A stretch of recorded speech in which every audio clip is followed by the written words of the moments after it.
32. Plunder, Has the missing person been recovered? Audio. Negative.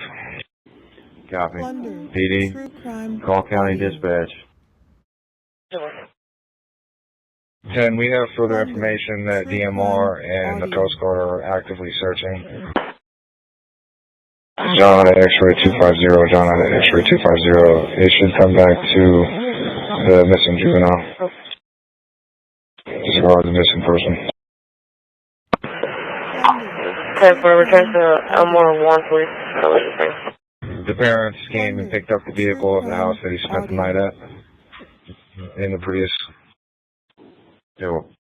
Can we have further information that DMR and the Coast Guard are actively searching? Those are the words that I'm like, wow. 10, we have further information that DMR and the Coast Guard are actively searching. This is the case of Nolan Xavier Wells. It's a very sad case, 18-year-old, down there in Mississippi, gorgeous, off the Gulf, off the water, Horn Island. He lost his life, and it's a mystery. So, thank God for my best friend Erica encouraging me to dig into this case. I had already, of course, heard of it. I've been kind of following it. I was crying at the presser watching his mom, Christine Wells Wansley, and his dad, Elmore Wansley. Oh my goodness. I can't even fathom how they must be feeling right now. Well, I've been digging. You guys know I want to bring you only original and true reporting.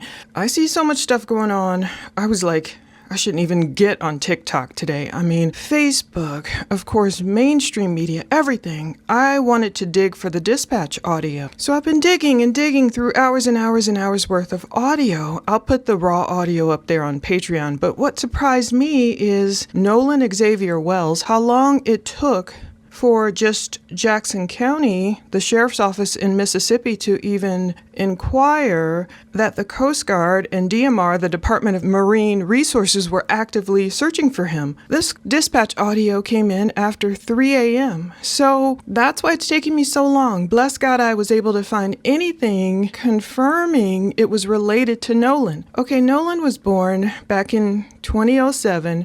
He was 18 at the time of his sad death. So it was July 4th, a week ago. I'm filming this right now, Saturday, July 11th. 1 week ago today. Oh, a Saturday. This Ocean Springs, Mississippi native, this athlete, he's a college football player, or at least he was. He went on this trip to Horn Island. It looks gorgeous, with some friends, and just, I guess, disappeared into thin air, it seems. His body, unfortunately, was recovered that Monday, July 6th. And now, his mysterious death, and of course, there's all these racial issues being brought up. People are making up stuff, so I wanted to dig for the truth. So I want to tell you about all these FOIAs I've put in. I'll tell you about that later, but I want to play you also the dispatch audio. Thank the Lord it took me forever to find it today, going through hours and hours worth, because I thought I was going to hear a lot earlier. So Nolan's mom and dad, they want this complete investigation into what they're calling his suspicious death. Of course, he was only 18. His mom is Christine Wells Wansley. His dad is Elmore Wansley. What's really helped blow things up is him dying mysteriously.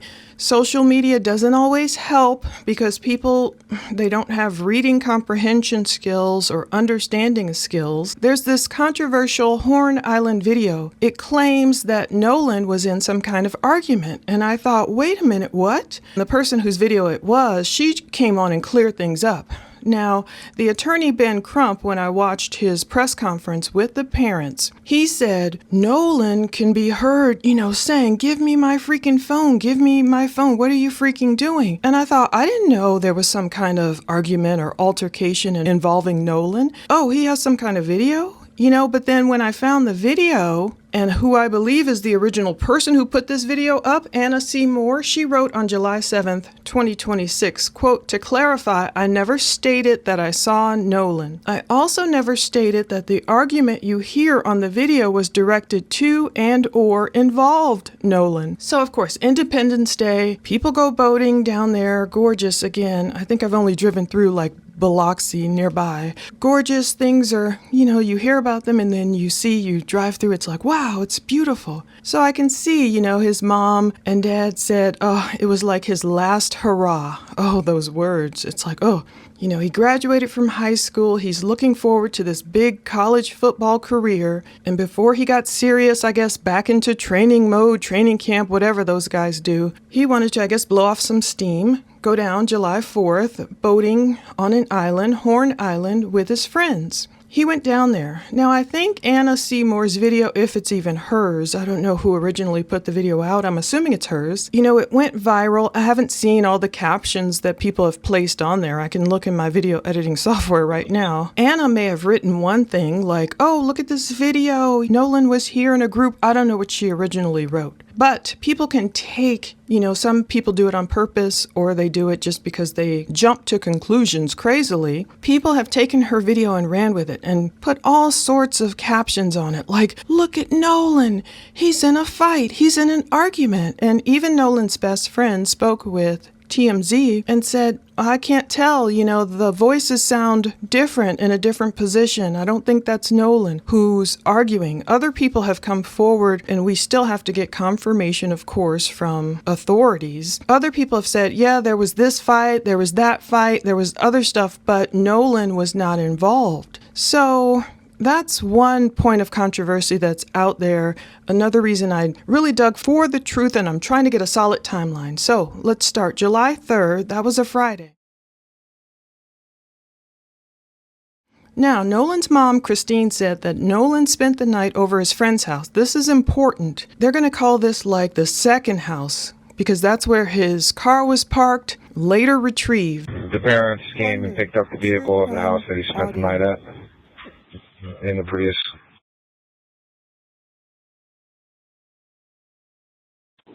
Yeah. I'm assuming that might be the same place where his keys were retrieved. I'm not sure. Now, the stepmother of one of Nolan's friends, Jackson County Judge Ashley Cole, she did publicly identify her son, Warren Hudson, as being on the trip. Unfortunately, people don't have enough patience to try and dig for the truth. I'm not saying just wait for the truth.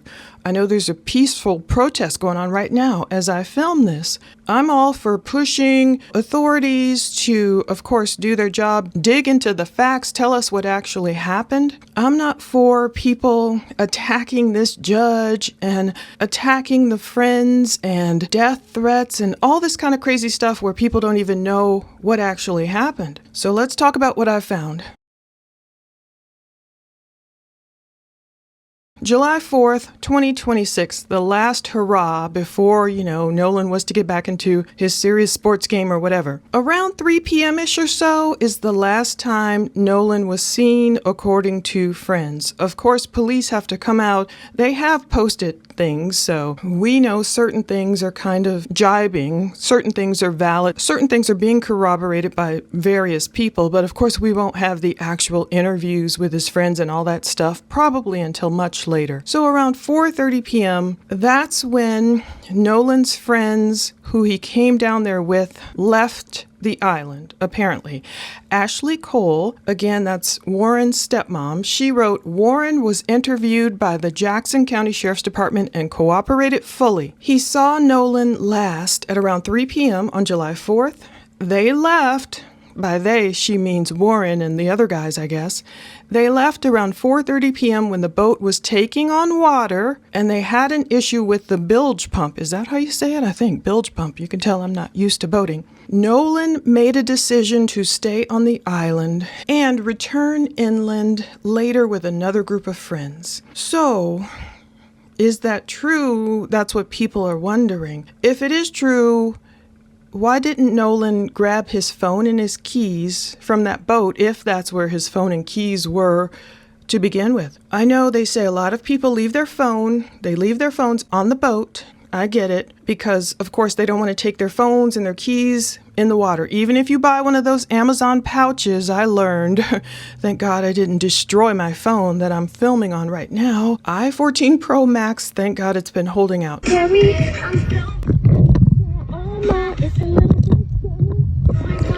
I took it to the Bahamas. I took it off the boat, and I did use one of those supposedly waterproof, water-resistant cases, plastic cases. I didn't submerge it really too much, but boy, it got my phone all wet. I couldn't even use the charging port. Thank God it had the MagSafe thing on the back, so I was able to charge it that way. My husband had gotten me a charger, so I'm glad I was able to do that. And I shouldn't have used the hairdryer like someone suggested, but it still works. So all these reasons are why I understand why Nolan may have left his phone perhaps on the boat where his friends were, where they, all came together. There's been various stories going around. Nolan's mom said that she was told one story that Nolan wanted to hang out with Katie, some girl named Katie, that the friends didn't really know. And supposedly, later Nolan's friends told Christine that, Nolan's missing and he wanted to hang out with Katie and Katie's missing too. As I understand it, if people are correct, people who were there on the island, the boys, their parents weren't on the island. That's what Judge Ashley says. There was allegedly one adult on the boat with them. If Nolan really did want to hang out more with Katie, did he tell his friends, just go on, take my keys and my phone, I don't care, I'll come back later? That's one point of contention that people are saying, wait, this sounds a little sus. Who knows? I saw a post by his mom saying, allegedly, there was some drinking going on, but it's not like Nolan was allegedly all inebriated. So who knows? All we know is that by 11 p.m., the Coast Guard told WLOX that a friend of Nolan's contacted the Coast Guard at 11 p.m. the night of July 4th. The Coast Guard wouldn't disclose any other info about that call to WLOX, but said it did not require Coast Guard assistance. It actually says no Coast Guard assistance was requested, not necessarily required. What does that mean? The more I dig into this, the more confusing it is. Jurisdiction was an issue. So eventually, Nolan's parents figured out, they met with an officer from the Jackson County Sheriff's Department. They filed a missing persons report. And I've really dug through this dispatch audio to try and only pull out what I believe is associated with Nolan's case. Because at 11:07 p.m., this is July 4th still, Nolan's mom gets a call from his friend. She said her heart dropped because she knew something was wrong because his friends don't call her usually. Now, I don't know which of these friends. Was it one of the guys on the boat with him? The guys we've seen in that photo with him? Was it someone else? I don't know. Now, get this. From what I've researched, it says around midnight, Nolan's mother contacted Jackson County Sheriff's Office, so that's around midnight Saturday evening, to report her son had not come home. So, they're usually looking at their sons through Life 360. He's gone to Horn Island before he eventually makes it home. She said they were giving him time to, blow off steam. But by midnight, it's like, wait a minute. And she's got a call from his other friend, 11:07. Who was this friend? What did he say? Is this the friend that said, Nolan wanted to hang out with Katie, so we just left him there and he would get a ride back with others? They were like, Katie's missing too. That's what Christine was being told. However, later at some point, I guess, she figured out Katie made it home safely and Katie told her something different. I don't think Katie was saying, he's wanted to hang out with me and he told his friends to go on. No. According to what I'm hearing, I've listened to all the pressers, so many interviews. I'm glad his parents are doing interviews. Katie reportedly told Christine, no, Nolan told me he was going back, with his friends, just getting a ride back. So I don't know what happened. I don't know if Nolan decided, I don't want to ride back with you guys, and I'll catch a ride with a different boat. As I understand it, it's very popular. There's a lot of young people on the island that Saturday. Anyway, let's get into this dispatch audio. I thought I had the wrong dispatch audio feed. I was looking from around 10 p.m. I made it all the way up until about 5 a.m. basically. So I've listened from 10 p.m. July 4th up till 5 a.m. Technically, that's July 5th. And it took so long to hear a mention about Nolan. So yes, you will hear significant amounts of Horn Island emergency and law enforcement traffic on the feed that I listen to. However, it is the Jackson County Sheriff's jurisdiction. Horn Island is geographically located within Jackson County, Mississippi. While Horn Island is part of the federally managed Gulf Islands National Seashore, major law enforcement responses, search and rescue ops, criminal investigations on the island are primarily handled or supported by the Jackson County Sheriff's Office. No wonder his mom had such a hard time trying to figure out whose jurisdiction it was. I mean, that's what, when I was putting in the FOIAs, I'm like, who all do I FOIA? Normally, if it wasn't, an island involved or in the Gulf, maybe it would just be, not around the water. It would just be one sheriff's office or one police department. First, I thought I had found the first mention of Nolan because, imagine his mom gets a call after 11 p.m. She's trying to figure out, she's kind of, I think, getting the runaround like, no, report it here. Don't report it to Ocean Springs. Report it here or whatever happened. So I thought, if she kind of got her first missing report in around midnight, I thought I would hear something at least, around that time. That's why I looked so early. And not even this first one I heard, I thought was a mention of Nolan. Now I realize it probably isn't, so I'll probably delete it out of here. It was 1:46 a.m. on July 5th, 2026. It said it's in reference to a missing persons report from the east side. Now, I thought Nolan's house is east of this house they mentioned. I'm going to delete the addresses. I don't want, people, I don't want to dox anyone, people all acting too crazy already with little information. Nolan's house is east of this house. However, this could be a reference to there was a little boy that sneaked out of his house around the same time. He was found soon thereafter at some girl's house, and then I think he sneaked out again. So it's easy for people to, if you do go grab the raw audio, telling you now, it's not on me, don't do anything crazy with it. If you just want to listen to it, don't mix up certain missing persons situations with others. Some people, they can't distinguish between one case and the other. It's really difficult.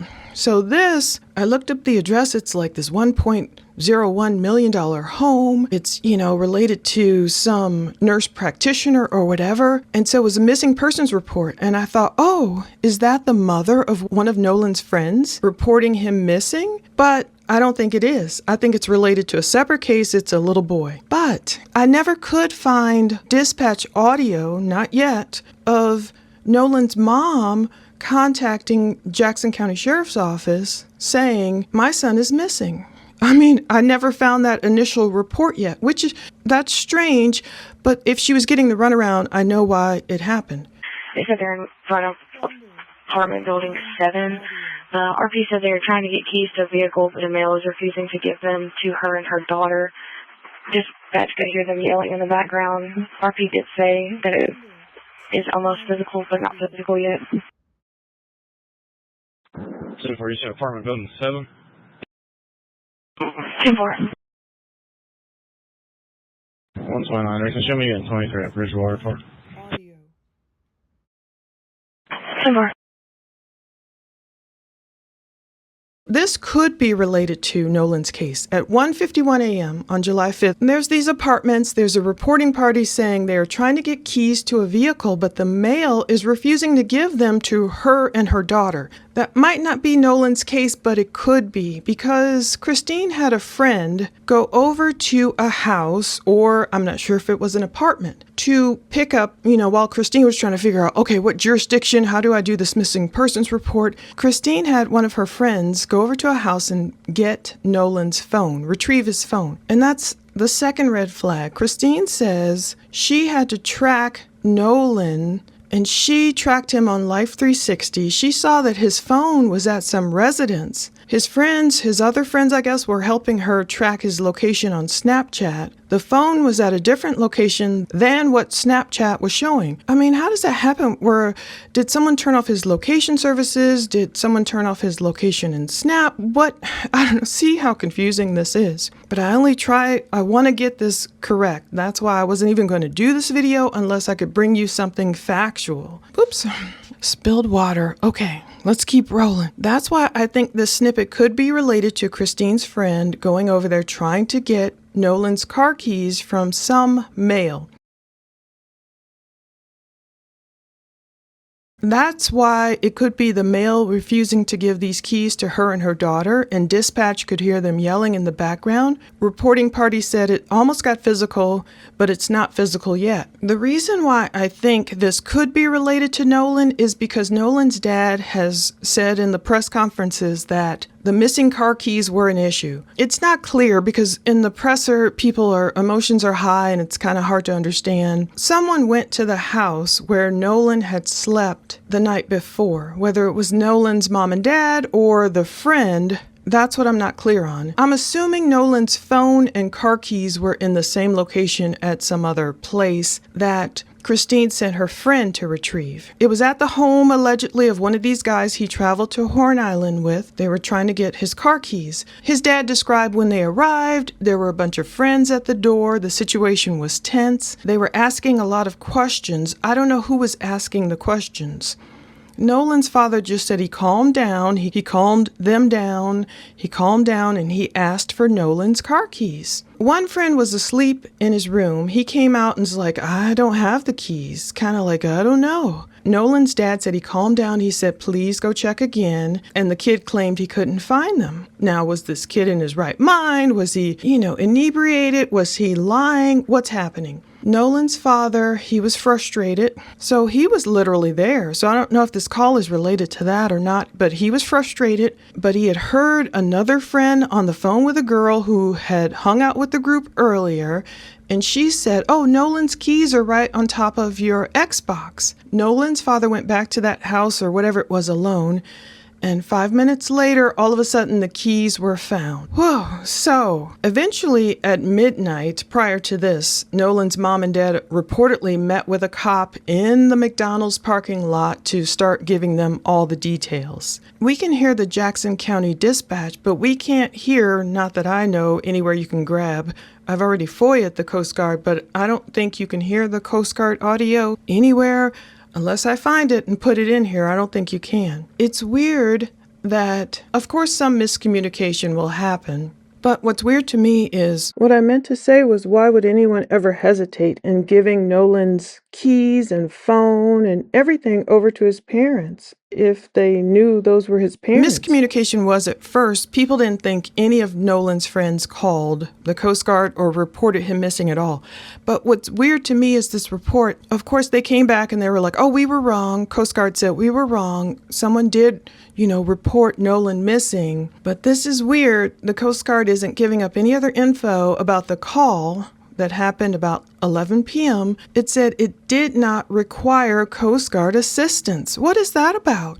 If your friend is truly missing, and again, I'm not blaming anyone in this video because I still need facts. I still need to see the interviews. Like, we all need facts. There's a lot of accusations. People can interpret things different ways. People are saying, oh, the friends, okay, they all shut down their social media and they all lawyered up. I get it. People think that's weird, but do we know if they shut down their social media because they were getting death threats? That's why we have to look deeper into what's really happening. And I'm glad one of Noah's best friends came out and spoke with TMZ. I don't think he was on the boat with him, though. But he's giving some insight and some color and background to this whole situation. But I don't know why it wouldn't require Coast Guard assistance. Of course, they might not have known he was in the water. Did people know he was in the water? We'll talk about the dangers of the island. Let's keep going. Whether that whole key situation, a male refusing to give a key to a woman and her daughter, whether that was related to Noah or not at 11:51 a.m.,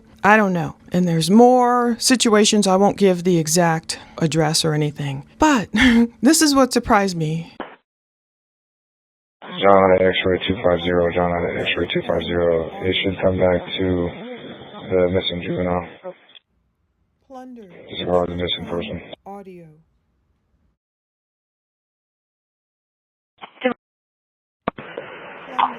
For return to Elmore 1, please. Thank the Lord. At 3:15 a.m., I finally got confirmation of audio related to Noah. They read off a license plate, JX250. It should come back to the missing juvenile, the officer says at first. Then he says disregard the missing person. John at X-ray 250, John at X-ray 250. It should come back to the missing juvenile. Plunder. Disregard the missing person. Audio.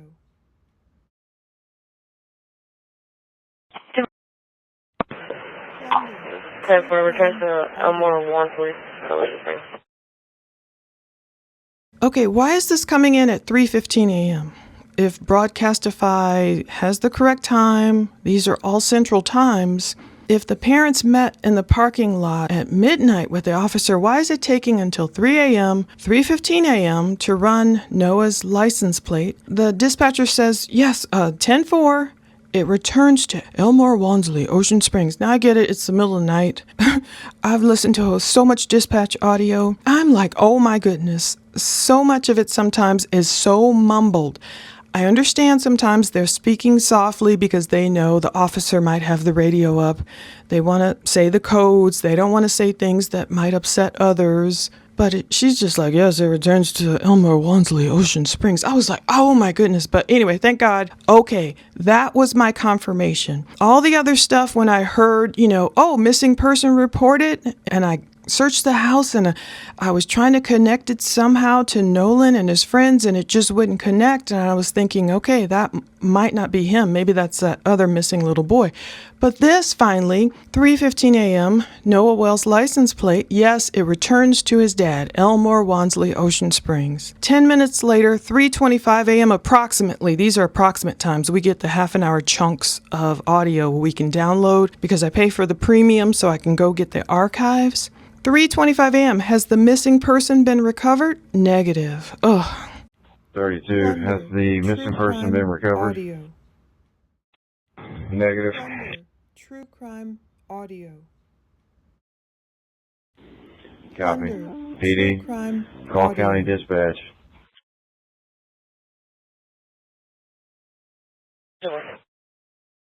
And we have further information that DMR and the Coast Guard are actively searching. Then it sounds like they get a little serious. Copy. I'm not saying they weren't serious before, but I was truly surprised that it took until 3:15 a.m. for me to find audio directly connected with Nolan Xavier Wells. And what's up with the Coast Guard saying it didn't require their assistance?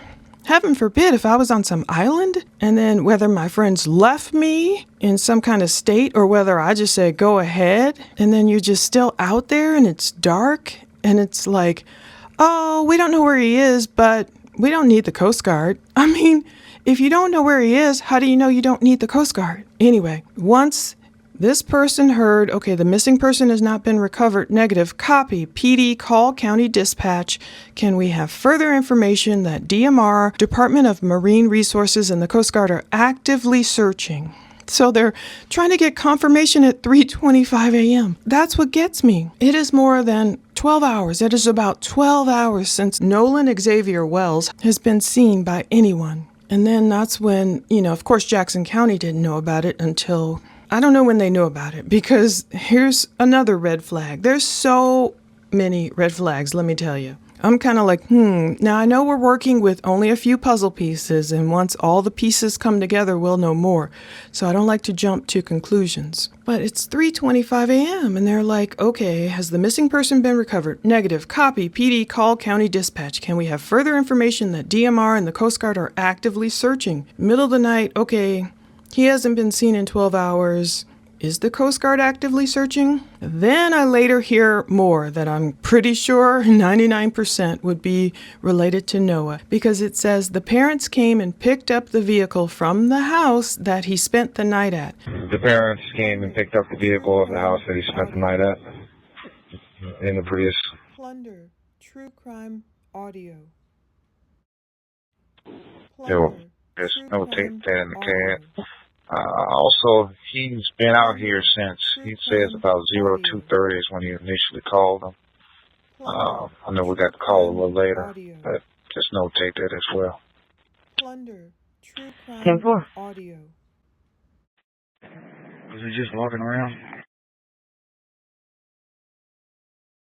And it sounds like he says, and the Prius at the end, but I couldn't confirm whether Nolan drove a Prius or not. If you know affirmatively, please leave a comment. Just notate that in the cab. Also, he's been out here since, he says, about 02:30 is when you initially called him. I know we got the call a little later, but just notate that as well. Plunder, true crime 10-4. audio. This guy speaking says, notate that in the CAD. I almost want to call it the CYA. But the CAD report is, hopefully something I'll get. I request it. It's like when you request 911 calls and all that stuff, and then you see like when the person called dispatch, all the stuff they said, it's like, the CAD report. But this guy says also he's been out there, he says, about 02:30. Who says he's been out there since 02:30? That's 2:30 a.m. At first I thought, is this the guy, one of Nolan's friends, who reported him out there since 02:30? Like, who said that? Or was that his dad saying that? I don't know who he's talking about. But that's 2:30 a.m. I thought at first he was saying, make a note, the last time Nolan was seen was around 3 p.m. But then I was like, no, he's speaking in military time. It's July 5th. He's been out here since he says about 02:30 a.m. is when he initially called him. I don't know who called who, but he says, I know we got the call a little later. Just notate that as well. So this guy wants the dispatcher to put in her CAD report. We were called about this after 2:30 a.m. And I'm like, what? Didn't Christine make the missing persons report, around midnight? What is happening here? It's like, it's not funny. It's horribly sad. I just want clarity. I want clarity. I don't want anyone to go after anyone.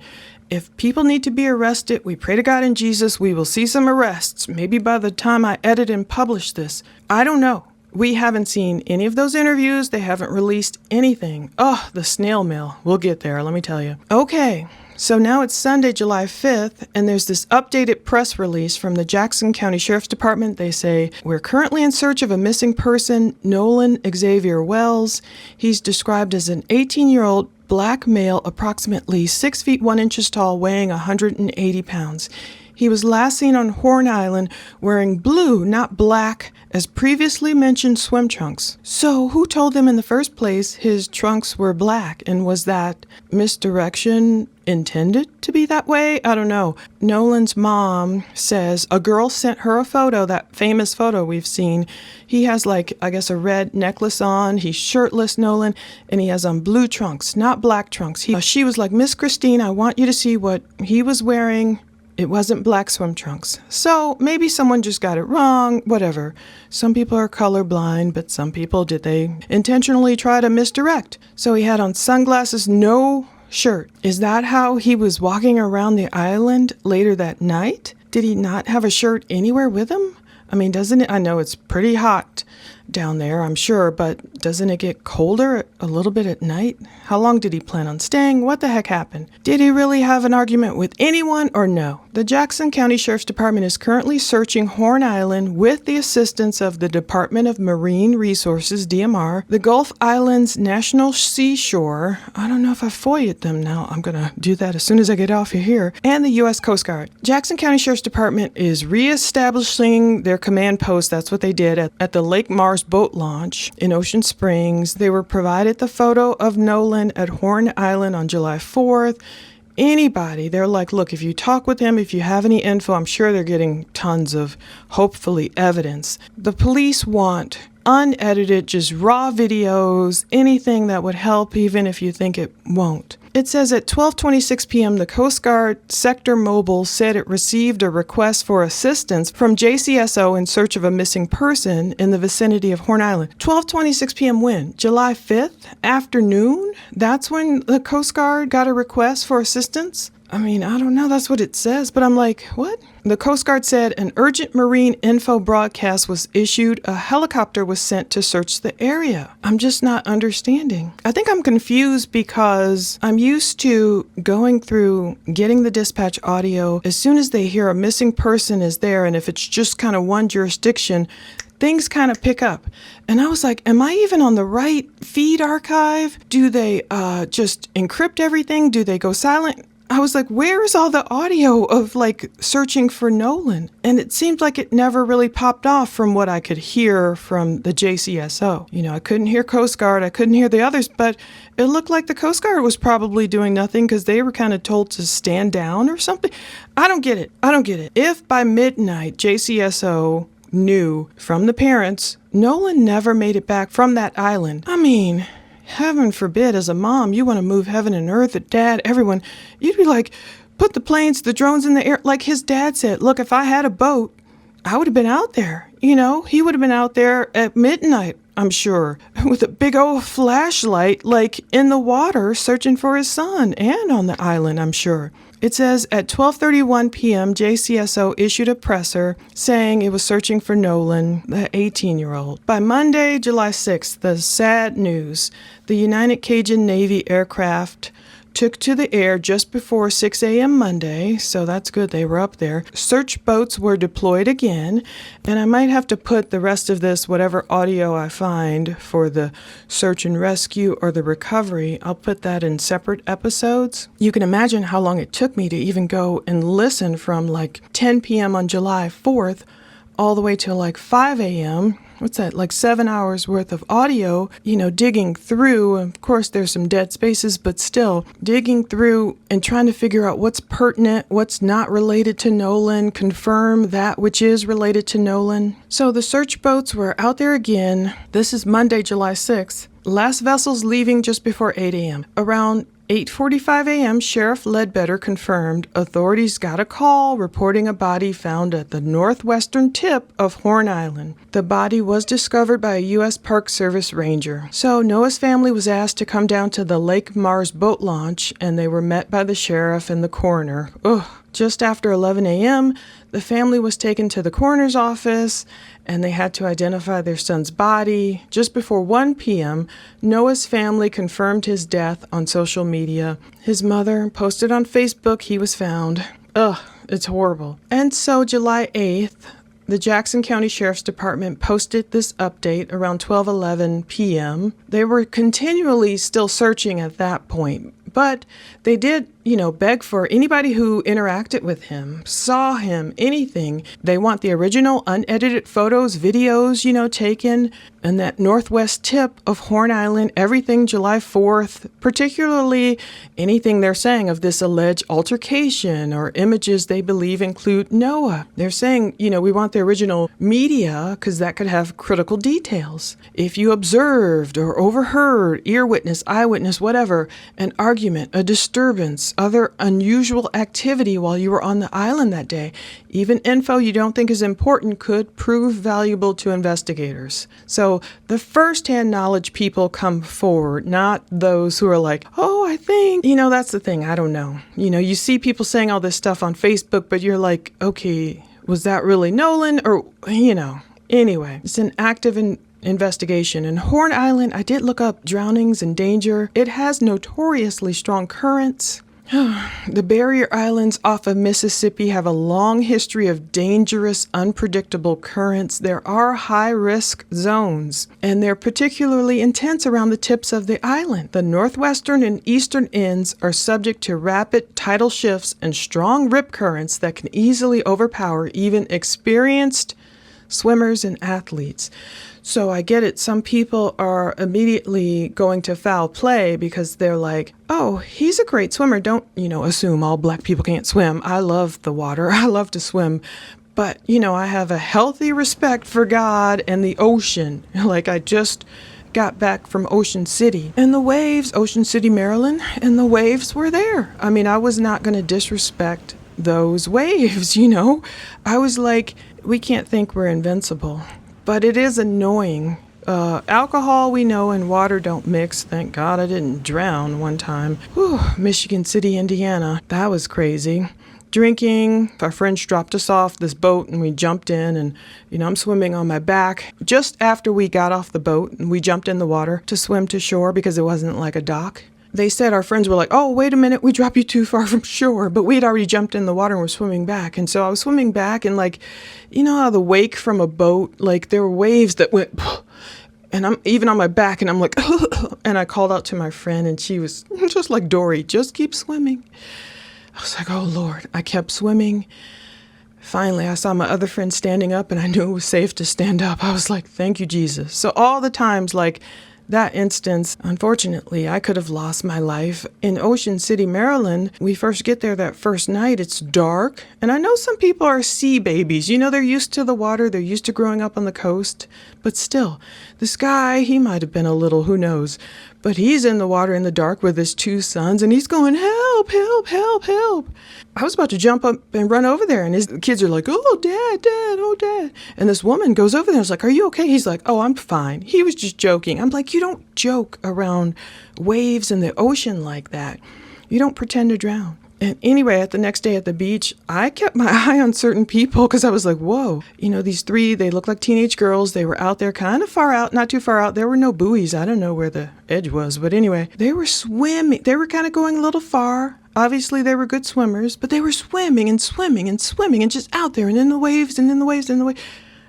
I must have watched them for like nearly half an hour, 45 minutes. I just kept checking because, like, you know, the mom and me. That lifeguard stood up with his little, like, Baywatch, ran over there to those girls and said, get out the water. Like, it's like you have to police yourself. Like, even if you're the best swimmer in the world, unless you're trying to swim the English Channel or something, you don't want to be playing in the waves for 45 minutes. And then, this is no way victim blaming. I don't know what happened with Nolan, but strong rip currents can easily overpower even experienced swimmers and athletes. It's one thing, let me tell you, to swim in a pool.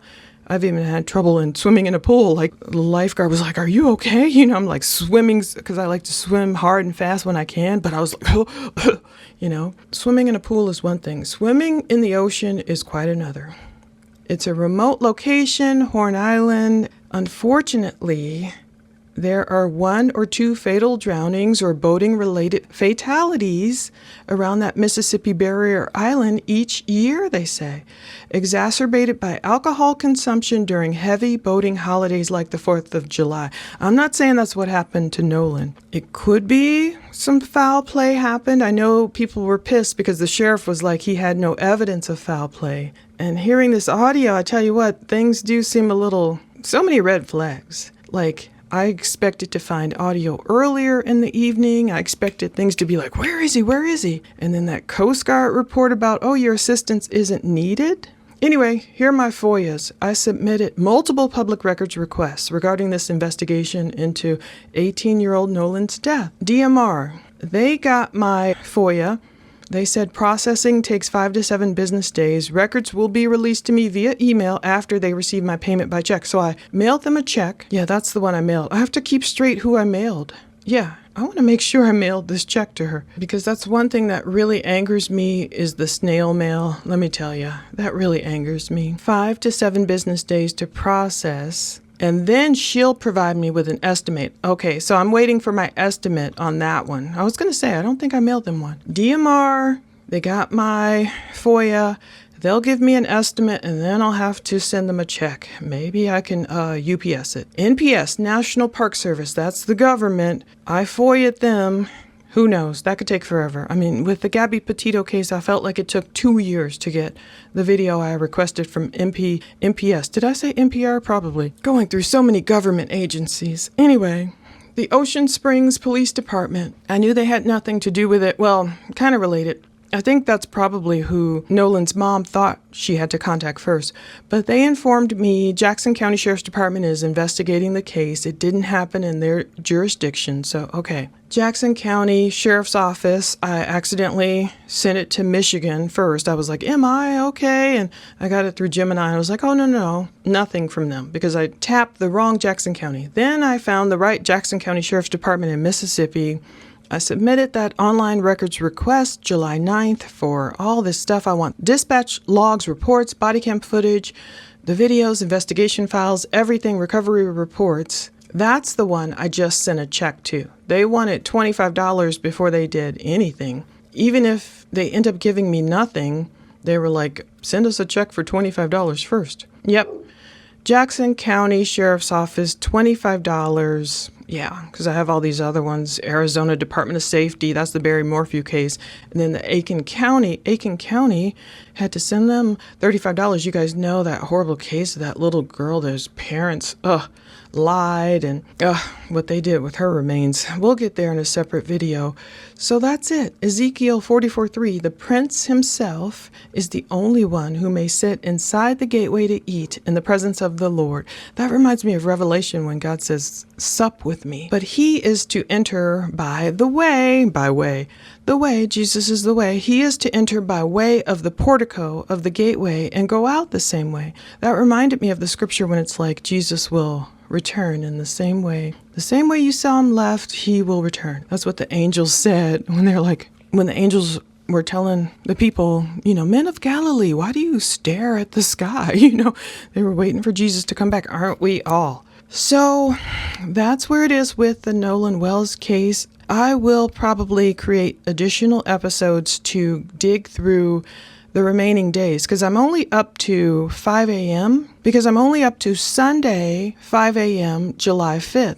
We have that entire Sunday worth of dispatch audio, JCSO only, and then Monday when Nolan was recovered, when he was found. That's what we have to go through. So I need to search through quite a bit, and I need to only pull out that which is related to Nolan to the best of my ability. My point is not to spread misinformation. Can you imagine this heartbroken family, people, friends, loved ones, and then go on Facebook, like some fake news place was saying, oh, look, Nolan's autopsy report is in, and guys, this is fake. I need to put fake on my screen so people can't clip this and say I said it. This was some fake news report where a girl was like, his autopsy report is in, and look at all these injuries it showed, and it was like, you don't do that. You don't just make up stuff out of thin air for views and try and pass it off as credible.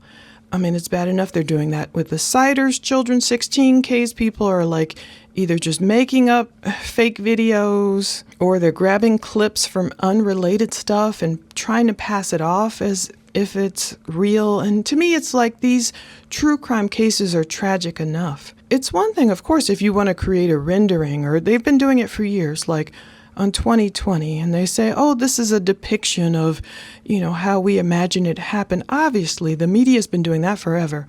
Nothing wrong with that. Still confuses people sometimes because some people just have no logical sense. The magazines, confessionals or whatever used to come out like, I found my girlfriend messing with so-and-so, and then they'll use models to depict in the photo the story, and people would say, they would blame the models, how could you do this? And I'm like, oh my goodness, some people can't understand hardly anything. Anyway, what I hope you understand from this case is I'm trying to do my best to dig through and get the actual recorded law enforcement Jackson County Sheriff's Office in Mississippi, not Michigan, their actual recordings. This is them. Whether the information they put out is correct or not remains to be seen. And of course, if you go get those raw files, do your due diligence about understanding what's related to Nolan's case and what's not. There was a youth. I think that's why that guy said there's, the missing juvenile. Then he goes, well, missing person, because Nolan was 18. There was a case of a missing juvenile. I don't know, that boy might have been 10 years old. That happened at the same time. So I don't want people just, getting it all mixed up. But what a sad case. All I want to do is get to the truth. You know me, I'm just evidence. I'm not a person who tries to create drama or push my own agenda wherever, it is. Left, right, indifferent. That's why I always call myself a moderate or independent, because I'm just like, what is the truth? That's all I want to know. I don't want people making up stuff to back up some agenda. That's my thing. But one thing I am grateful for is their GoFundMe has done really well. I should check it. Let's see if I can find it. So they can have some, they would do anything, I'm sure, to have their son back. But as of this recording, it's up to $585,630 raised in memory of Nolan Xavier Wells. To hear his parents speak about him, and you know the love they have. His memorial fund, it says, covers funeral services, remembrance cost, and family necessities. Ugh, no one ever wants to be in this position, let me tell you. But one thing I hope, it's just truth gets exposed. That's all. Whatever truly happened to Noah, whether it was foul play, whether it wasn't foul play, accidental drowning, homicide, murder, whatever the heck it was, I just want the truth to emerge. Thank you for watching all of this. Stay tuned. I'll just make it into separate episodes so I won't drive myself crazy, and we will get there. You know, I just pray. You know, they say it's like, it's not cold comfort. You don't want to use those euphemisms like, well, he's in a better place, but that truly is my prayer, that Nolan is there with Jesus, not worried about anything, you know, on the 50-yard line in heaven, just superstar up there, Heisman Trophy up there, just, you know, that's, 18, just getting started. His parents have said the most wonderful things about him, like, you know, how he gave that girl with learning special needs the opportunity to answer the question in the class. And, you know, like he told everyone to be quiet, like, oh, let her answer it. Oh, my goodness. To watch his parents and their grief, like, I just want everyone to calm down and press for the truth. You know, don't press for death threats against people. It's like we don't even have any evidence. I need to FOIA, I think, one more place. But who knows how long it'll take me to get the real evidence. Okay, thank you so much for watching all this, all my crabbing and stuff. Forgive me. As usual, this is where I am. I'm still finishing up the Mackenzie Shrilla. Almost done publishing all of her 97 phone calls. I've watched people jack that up too, because I'm like, people, these are from Cuyahoga County Correction Center when she was in jail only in August 2023 when she was there for her trial. These are not her prison phone calls, ORW. I've watched people, of course, you know, we can get things wrong, but still, I'm like, oh my goodness, research is so important. That's why I like to just research as much as possible before I jump on camera, just talking out the side of my neck, not knowing what I'm talking about. At least research. Just do that. Ask people for proof. Even in the Siders case, like I was going off on Facebook, people are like, oh, the DNA tests are in. Guess what? You know, people just make up stuff. They don't even care that it's real people. I'm like, ask everyone for literal proof if they're going to tell you stuff and you're going to run with it. Thank you for listening to my rant. God bless us all. God bless Noah's soul. God help his parents. Be strong. And everyone, just go for truth. Have patience, push for truth, and pray. Thank you for watching. Take care.